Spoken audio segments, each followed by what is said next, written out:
Arrêter ton projet de scénario ou continuer? C'est certainement une question que tu te poses. Quand par exemple en regardant une série, t'as une super idée qui a l'air bien plus intéressante que le scénario sur lequel tu es en train de travailler. Tu regardes ton scénario depuis des semaines et puis tu te dis ça marche pas, je perds mon temps, je devrais peut-être passer à autre chose. Je suis Arnaud Sibal, j'ai travaillé avec des comédiens comme Pauline Etienne ou Swan Arlo et j'ai aussi accompagné des dizaines d'auteurs pour écrire leurs scénarios. Et je vais peut-être pouvoir t'aider à sortir de cette situation de blocage où ton projet n'avance plus alors que tu as plein d'autres idées. Le risque, tu l'as compris, c'est de passer d'un sujet à l'autre sans jamais en finir aucun. C'est un danger d'autant plus pervers que, effectivement, les scénaristes pros ont toujours plusieurs projets en même temps, plusieurs lignes à l'eau, et on va voir comment ils font. Mais l'autre danger, c'est de s'acharner sur un projet qui, de toute façon, donnera rien de bon. Chaque fois qu'il faut s'y remettre, c'est une vraie tannée, et chaque minute passée, c'est du temps perdu. Alors oui, la question de savoir s'il faut continuer ou arrêter un projet, c'est vraiment une question stratégique. D'abord, il y a une croyance commune dont je voudrais te libérer. On imagine qu'un projet progresse de façon linéaire.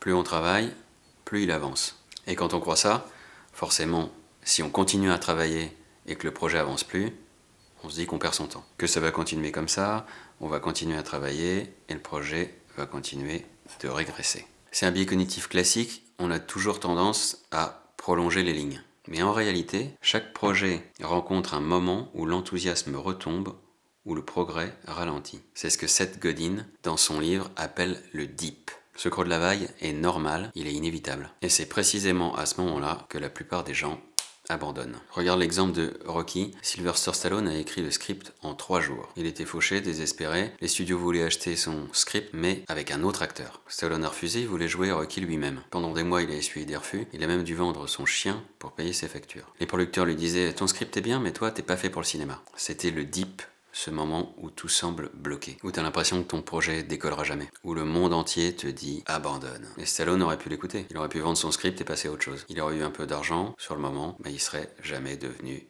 Rocky. Au lieu de ça, il a tenu bon, il a traversé le dip, le creux de la vague. Et quand le film Rocky est sorti, tout a changé. Le film a gagné l'Oscar du meilleur film et Stallone est devenu une star. Voilà la première vérité, le dip n'est qu'une étape, il faut s'accrocher pour la passer. Ce creux de la vague, c'est même comme une audition. Il teste ta détermination. Il te force à apprendre, à investir, à développer tes compétences. Si écrire un scénario était facile, tout le monde le ferait. Le dip élimine ceux qui sont pas prêts à faire cet effort. C'est pour ça que le succès est rare, c'est pour ça qu'il a de la valeur. Mais attention, c'est pas si simple. Il suffit pas de s'acharner. Parfois, la décision la plus intelligente, c'est de lâcher. Comment savoir si t'es dans un dip qu'il faut traverser ou si tu marches vers la falaise? T'as certainement cette idée, ceux qui réussissent sont ceux qui ont tout surmonté, ceux qui ne lâchent jamais rien. Mais c'est faux.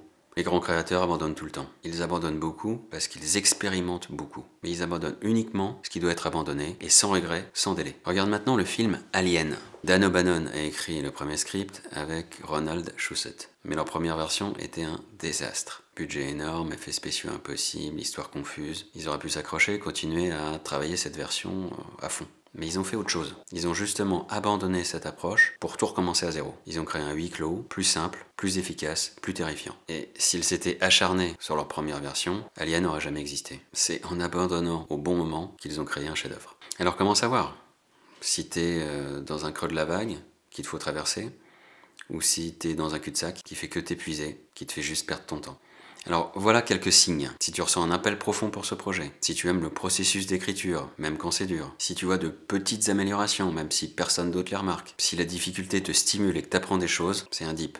T'es dans le creux et t'as tout intérêt à t'accrocher. Mais si tu fais des efforts et que t'obtiens zéro résultat, si tu détestes le processus, si tu stagnes depuis des mois, si tu continues juste parce que t'as déjà investi du temps, là t'es dans un cul-de-sac et tu dois réfléchir à un autre projet. Mais c'est là que des indices pour t'aider à faire le point. La véritable clé pour faire ses choix, qui mêle à la fois la stratégie et le cœur, c'est d'avoir la vision juste. Cette vision juste, elle se travaille et elle s'apprend. Avec le temps, sur l'ensemble des projets, mais aussi sur chaque projet, sur ce projet-là maintenant. Pour ça, il faut bien utiliser ton enthousiasme initial. En général, cette énergie du début, tu la consacres à écrire. Tu te dis, t'es écrivain, t'écris, normal. Mais cette belle énergie devrait servir en fait à 2 choses. Travailler ta vision, au lieu de commencer à écrire le nez dans le guidon, et poser des jalons, faire émerger le code, l'ADN de ton histoire, fixer tes objectifs, ton calendrier. C'est exactement ce que je propose dans ma formation, les clés essentielles. T'aider à poser ses bases dès le début pour ne pas te retrouver perdu quand ça devient difficile. Tu trouveras le lien dans la description. Tu y apprendras à développer ton projet, poser les bonnes bases pour te lancer dans l'écriture, traverser les moments difficiles avec les bonnes stratégies. Mais si tu veux déjà y voir plus clair tout de suite, je t'ai préparé un test gratuit. Ce test, ça va t'aider à te poser les bonnes questions, et puis surtout pas te retrouver seul face à tes doutes. Alors le lien est en description, c'est le premier lien.